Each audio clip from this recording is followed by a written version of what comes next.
এখানে আওয়ামী লীগের লোকজন লিখেছে যে, "ভয় পাইছিস?" বুঝছেন?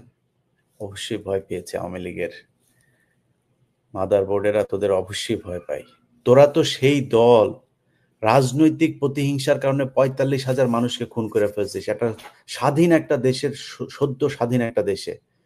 একটা দেশের ভেতরে একজন আলেম শুধুমাত্র ধর্ম প্রচারের কারণে তার ঘরের ছোট ৬ মাসের বাচ্চা সহ ঘরের ভেতরে ঢুকিয়ে তোরা বোমা মেরে ফেলেছিস।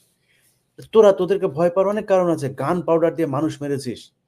ছোট, ছোট বাচ্চারা রাস্তায় নেমে এসেছিল সড়ক আন্দোলনে, কোটা সংস্কার আন্দোলনে তাদেরকে পিটিয়ে যেভাবে রক্তাক্ত করেছিস, সবশেষ তাদেরকে হত্যা করেছিস। ২৪০০, ২,৪০০ মানুষকে তোরা হত্যা করেছিস।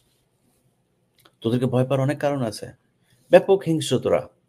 কিন্তু তোরা কখনো সামনাসামনি এসে তারপরে দাঁড়ানোর এই সাহস তোদের কখনোই হয় নাই, এখনো নাই।